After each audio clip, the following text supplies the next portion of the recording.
कम से कम 150 साल पुराना ये दरवाज़ा है और इसके बाद हम अंदर प्रवेश करते हैं, आपको ले चलते हैं राजमहल, जो मुख्य राजमहल। नमस्कार, आप देख रहे हैं सच की आवाज़ वेब न्यूज़। मैं हूँ आपके साथ शशांक मिश्रा और मैं मौजूद हूँ राजकीय राजधानी क्षेत्र लखनऊ से 100 किलोमीटर की दूरी पर बेरुआ गाँव। बेरुआ गाँव पड़ता है कोथावा ब्लॉक में और ये संडीला के लखनऊ से आएँगे तो संडीला से भी करीब-करीब ये 20 से 25 किलोमीटर की दूरी पर पड़ता है और हम यहाँ की ऐतिहासिकता को आपको दिखाने के लिए लाए हैं। यहाँ की एक ऐतिहासिक धरोहर है बेरुआ गाँव में गढ़ी, जो राजमहल हुआ करता था, हम वहीं पर मौजूद हैं। हमारे पीछे आप ठीक देखेंगे तो ये है उस राजमहल का शाही तालाब।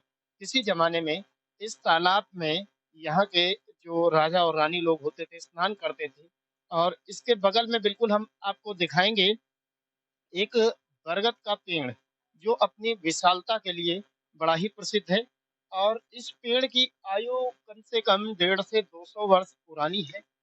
ये यहाँ पर आप देखेंगे, तो इसकी विशालता एक पेड़ से कई जड़ें निकलकर कई सारे पेड़ यहाँ पर हो चुके हैं।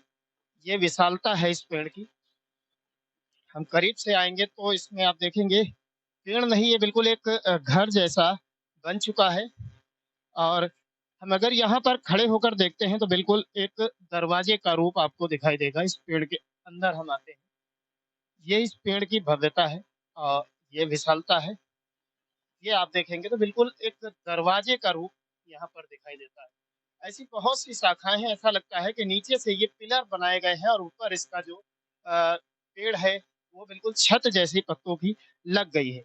अब हम यहाँ से ठीक आगे बढ़ते हैं, तो इधर आते हैं, तो यहाँ से हमको दिखाई देगा जो बेरुआ रियासत है, यहाँ से ठीक हमारे सामने अगर आप देखेंगे इधर, तो ये जो रियासत का राजमहल है, किसी समय में बहुत बढ़िया हुआ करता था, लेकिन आज जो है उसकी थोड़ी-सी दुर्दशा भी है। आइए हम लेके चलते हैं आपको बेरुआ के राजमहल, जिसको गढ़ी कहा जाता है। अब हम प्रवेश करने वाले हैं बेरुआ का जो किला है, राजमहल है, जिसको गढ़ी भी कहते हैं, उसके अंदर प्रवेश करते हैं हम मुख्य द्वार से। ये मुख्य द्वार है, ये अपने समय में बड़ा ही भव्य होता था और ऐसा कहा जाता है कि ये हाथी द्वार इसको कहा जाता है। यहाँ से इतना बड़ा द्वार था कि हाथी आराम से इसे प्रवेश कर जाते थे। आइए आज हम प्रवेश करते हैं इस द्वार से। अब तो रख-रखाव के अभाव में काफ़ी ज़्यादा यहाँ पर जंगल उग गया है। हम इसी जंगल से प्रवेश करते हैं और ये आप देखेंगे तो यहाँ से जीने वगैरह भी चढ़े हुए हैं। ये दोनों तरफ जीने चढ़े हैं और इनसे ऊपर जाया जाता था और यहाँ पर जो दरबार पर सुरक्षाकर्मी रहते थे, ये उनके रुकने का स्थान हुआ करता था। हर मौसम में यहीं पर वो लोग रुककर मुख्य दरवाजे से जो है वो सुरक्षा व्यवस्था किया करते थे। काफ़ी विशाल दरवाज़ा है, इसकी विशालता आपको देखते ही बनेगी। ये कम से कम 150 साल पुराना ये दरवाज़ा है और इसके बाद हम अंदर प्रवेश करते हैं, आपको ले चलते हैं राजमहल, जो मुख्य राजमहल है, वहाँ ले चलते हैं। और अब हम पहुँच गए हैं मुख्य द्वार पर राजमहल के। ये द्वार है, इसकी तरफ हम बढ़ते हैं, तो इसकी विशालता को अगर आप देखेंगे, तो इसकी जो वास्तु शैली है, बहुत पुरानी है और नीचे से ऊपर तक आप देखेंगे तो बिल्कुल भव्यता इसकी आज भी दिख रही है। लेकिन जब ये अपने समय में पूरी तरह से सजावट से भरा हुआ होगा, तो किस तरीके का लगता होगा, ये अपने आप में ही आप सोच सकते हैं। इसकी विशालता बताने की आवश्यकता नहीं है। यहाँ पर पूरे तौर से राजमहल बना हुआ है और ये अंग्रेजी शैली जो थी, उसी में बना हुआ है, बिल्कुल अंग्रेज़ों के ज़माने का बना हुआ है। जो आप इसकी स्लैब वगैरह देख रहे हैं, वो उसी तरीके से बनी हुई, डार्क वाली जो स्लैब बनती थी, उस तरीके से बनी हुई है।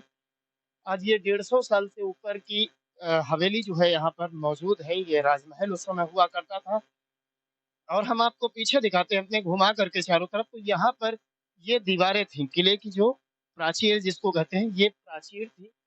यहाँ पर घुड़सवार वगैरह रहते थे, घुड़साल बना था। अब समय के साथ-साथ धीरे-धीरे सब नष्ट होता गया और काफ़ी बड़ा ये किला है, यहाँ पर मौजूद है। ये बिल्कुल समतल ज़मीन में मौजूद है किला और अभी भी जो राजा साहब के वंशज हैं, वो सब यहाँ पर आते हैं और उनकी जो रियासत की खेती-बाड़ी है वो बराबर हुआ करती है। हम आप लोगों को इसी तरीके के जो ऐतिहासिक धरोहरें हैं उनसे बराबर परिचित करवाते रहते हैं। जिनमें से लखनऊ से सटा हुआ ज़िला है हरदोई और वहाँ से हम जब आते हैं संडीला, संडीला से एक रोड जाता है आपका ये नैमिषारण्य के लिए, उसी रोड पर ग्राम सभा बेरुआ पड़ती है और ये बेरुआ का जो है राजमहल है, यहीं पर हम मौजूद हैं और आपको यहाँ की सारी चीज़ों से हमने रूबरू कराया।